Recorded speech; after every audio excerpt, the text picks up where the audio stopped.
It's good to be here. Hello to everyone, here at the center, but also everyone on ACM Gathering, and all the folks who hopefully will listen to this later on YouTube. And also I want to, give a shout out to all the incredible mothers that are out here in this world today, and even the ones that are, no longer in this world that we actually are in. So happy Mother's Day to all of them, and specifically happy Mother's Day to my mom, who's no longer with us, but I know her spirit is here, with me and with all of us. So, yay mothers! Yay, Mom! So today I decided to, I was guided to talk about our imposter self. As I'm aware of, the spirit always works in mysterious ways, and for some reason that word just kept coming up in my head, multiple times, and I'm like, okay, fine, okay, spirit, I guess you want me to say something about it, so that's what I'm going to do today. But it's not just the traditional definition of what an imposter self is. So the traditional definition is one that assumes false identity or a title for the purpose of deception. For me, it's actually more about talking about our self-doubt. And this is coming more from a psychological perspective, and therapists who work sometimes with clients who deals with what we call an imposter syndrome.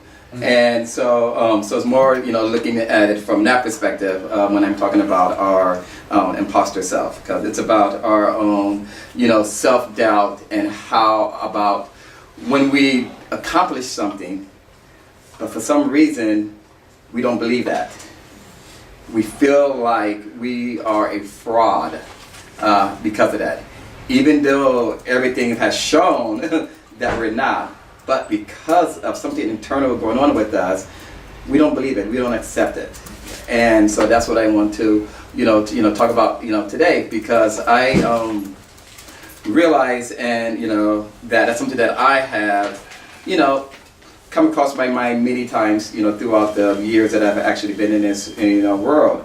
And the thing to keep in mind of part of the reasons why some people may be in this imposter state of mind is it usually happens to everyone, but specifically happens to groups that tends to be oppressed in a society, because we've been told so many times of how we may not be good, how we may be lazy, how it's just like all these negative things get implanted into our minds, so it stays stuck there. Whether we are women, whether regarding race, whether it's regarding social economic status, all these different things happen to individuals who may have been oppressed by what we consider the dominant society, where it is here in this state. The dominant society is usually white, specifically white men, specifically straight white men, just in the society that we actually are in. And because of the way that they the oppress happens, people who are considered vulnerable takes all that in. And impacts them from generations to generations of how it stays stuck in our minds. And so we try to do things to get ourselves, out of it. But the thing is, I think this impacts all of us, in this world, because of the way our society is set up, and because of the way of the pressure that is put upon us on the things that we need to actually do. And so when we do something that we feel that is accomplished and feels good, that imposter self, that fraud thing comes up in our minds and tells us, no, actually you really are not good at that. No, you actually did this terrible. You actually really, horrible. We don't listen. That's what we take in, instead of actually trusting and believing that, yes, actually, that's who I am. And that is what I, accomplish. And so I know for me, that's just something that's been, I've been struggling with, over there, the past few months, just really dealing with things regarding that aspect of it. Whether it has to do with my work life, whether it had to do with my schooling, whether it had to deal with me being minister here at the Community Miracle Center. It's like all aspects of my life, I realized at some point this whole self-doubt enters my mind, even though I know deep down that I have accomplished things in my life, but yet for some reason it enters our mind. And for us, when you think about the imposter self, since it is something that is very very negative, we can think of it as, in a course perspective, it's our ego. It's our ego that is actually taking over and actually putting all those doubts into our minds. And the whole idea is for us to figure out how to actually find ways to get out of that. And we know we do that by, being course students and by, utilizing this, the course as much as possible and the Spirit to help us shift and change those thoughts that enters into our thing. So the course tells us this: direct communication was broken because you had made another voice through another will. And and for me, it really is learning how to let go of those negative thoughts and bring the communication from the Spirit's perspective and not from my ego's perspective or the imposter. One of the things that I, recognize, I've been giving, talks here, I think, for, I don't know, like 10 plus years now. It's been, quite a while. But yet, I still have those doubts sometimes of wondering, wait a minute here. Do I really get and understand the course? Am I really giving the message out that we're supposed to be, giving out? Do I present myself as someone who's like, yes, I got this down. I know what I'm saying. Even though I've been giving, a lot of, appreciative, praise, for some things that I've said, but my self-doubt enters, and I feel like, wow, I feel like I'm a fraud sometimes. And the reason why that comes up for me sometimes is because I know there are course students who know the course on the back of their mind. They can quote something in the course just like, bam, at a minute, at a drop of a hat. I can't do that. My brain, my memory just is not that way. I cannot quote the courses out. And so in my mind, I tell myself, wait a minute, I'm not a good course student because I don't know all these quotes. And so that enters that. And then I realize and understand that my communication from the Spirit is not about understanding all the different quotes that exist. It's actually just about living what the course is about. It's about me putting out my experience of the course in all aspects of my life and being able to use that in a way where I'm modeling it out into the world. That's how it helps me to let go of that self-doubt, that imposter self that wants to say that I'm a fraud, and just to remember that my path, that the Spirit wants me, is different. I am not meant to know every freaking, excuse my language, but everything in the course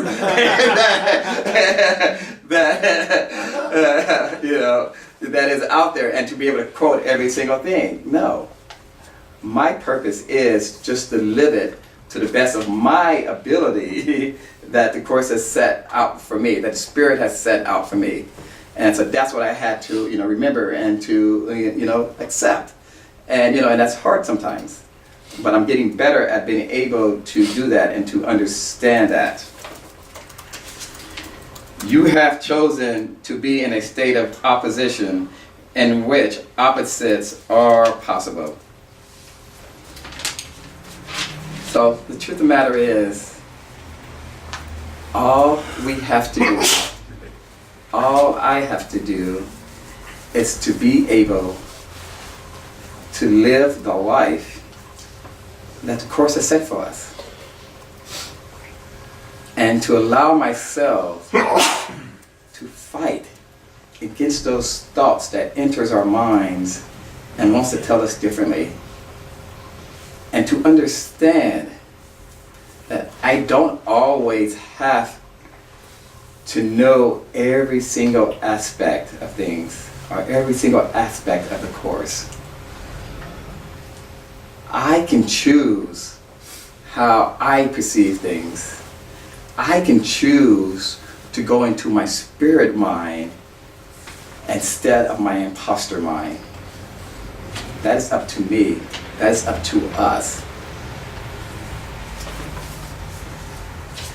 Freedom to choose is the same power as freedom to create. We have the power to choose. We have the power to make whatever decisions that we want. When those self-doubts comes into our minds, where we feel that sense of fraud for some reason or another, just take the moment and look within ourselves and see, wait a minute here, that's not who I am.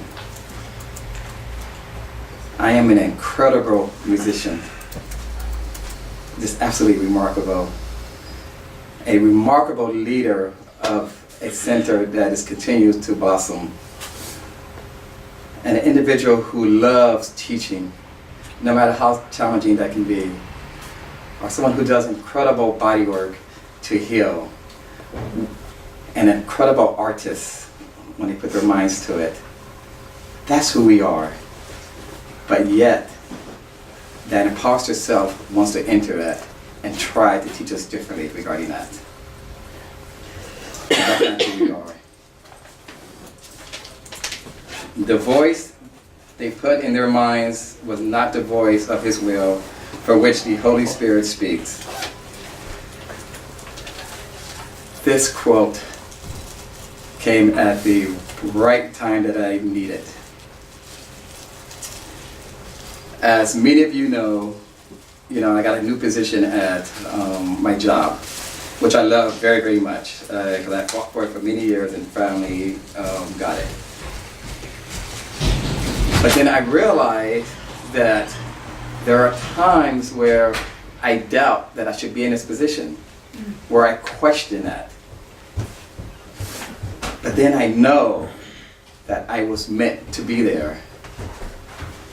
But then there was a situation that happened this week that sort of got me into that doubt again.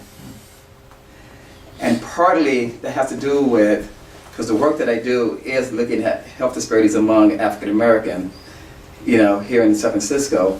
But part of that is looking at how racism and trauma actually impacts that how it impacts the disparity that exists among the population here in San Francisco. And so because of that, part of my role is to go out and give presentations, regarding that aspect of it. And recognize that it takes a lot of energy to be able to do that. And the interesting thing is, it's something that I've always wanted to do, and now I actually have the opportunity to do it, but then yet I'm doubting myself sometimes when I go out there and give these presentations and wondering, am I the right person for it?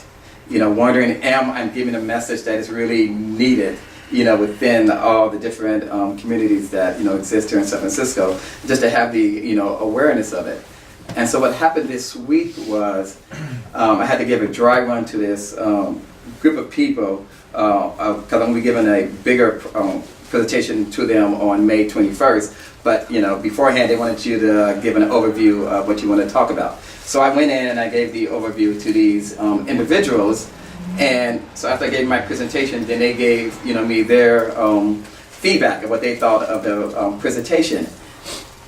And then when they were giving me the feedback and regarding the presentation and their thoughts and all that stuff, of course my imposter self, all the self-doubt was coming in, because they've been very critical. They have their thoughts of how they think things should be and how I should say this, how I should look at this, and it's like all these different things that were coming up. And then I'm like, okay, see, there we go. See, I thought I knew what I was talking about, and yet these people are picking apart that I really don't know. And so that's the doubt that goes into our minds. Where in reality, all that it is just constructive feedback that you are getting.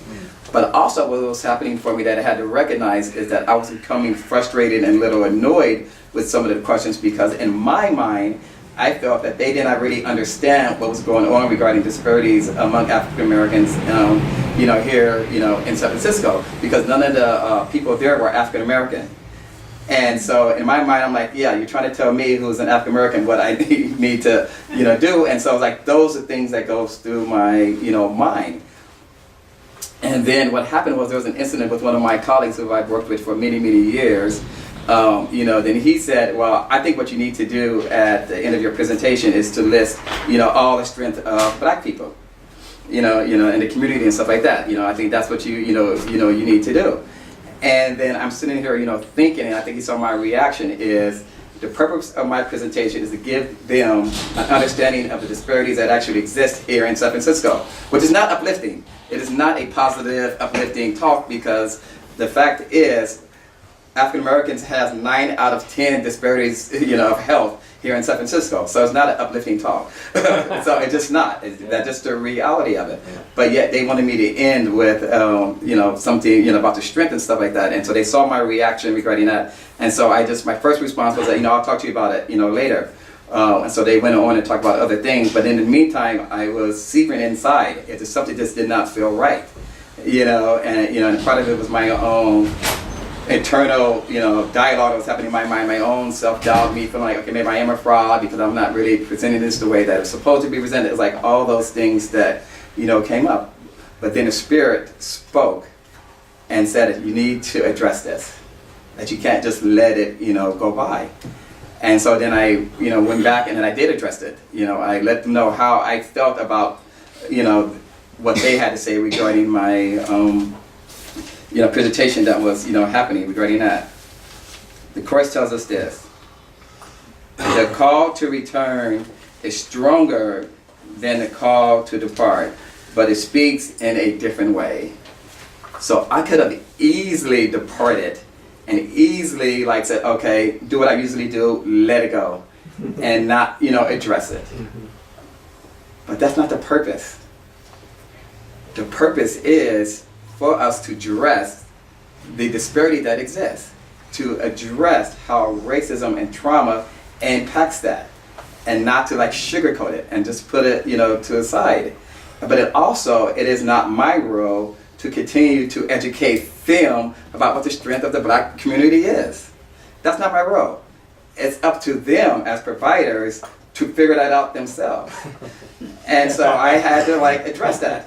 Some people did not like that, but it's just what happens is it always put on in my mind of the people of color to be the ones to actually always come up with the solutions, the one who always got to constantly do that. And it's no, it's not about that. In order for us to stop disparities in general, it takes all of us to work together to be able to do it and not put it on that one particular group. And so I had to, address that, and I had to put that forward. And so it was tough, it was hard to be able to do that, but it was the thing to do, not to depart. Because it makes us stronger when we speak from the Spirit voice as a way that we're supposed to be able to do it with regards to that aspect of it. And then the other thing that happened, in that, and was someone felt like they wanted me to tone it down because they felt that it was too emotional and too charging for them. And so it was making them uncomfortable. And then, my response was, well, it should make you uncomfortable because it's something serious. And as providers, and if you have African American clients and you can't deal with that, then how are you going to be able to help them with their, health needs? And that's the thing that I'm learning how, is that yes, I was put in this role for a reason. And yes, those imposter self, those doubts enter my mind. Yet, if we allow the Spirit to take over, to put in the forefront, then we let go of that imposter self. We let go of those self-doubt. We recognize that we are not frauds. We recognize that we were put here in this world for a reason, to do all the many things that we're supposed to do, which means sometimes challenging individuals for the things that they feel that they have or perceptions they have in their minds. But we do it from a loving and healing place and from the guidance of the Holy Spirit. And that's what I'm learning how to do in this role. And understand that I was put here for a purpose, and that I'm not going to depart, that I'm going to put the Spirit voice in front of me, of my mind, more often than not. each and every one of us have the strength within ourselves to throw away that imposter self and tell it it does not exist anymore. What exists is who we are, no matter what field, what profession, no matter what we do in life. We have the strength within ourselves to break that cycle. And that's my talk.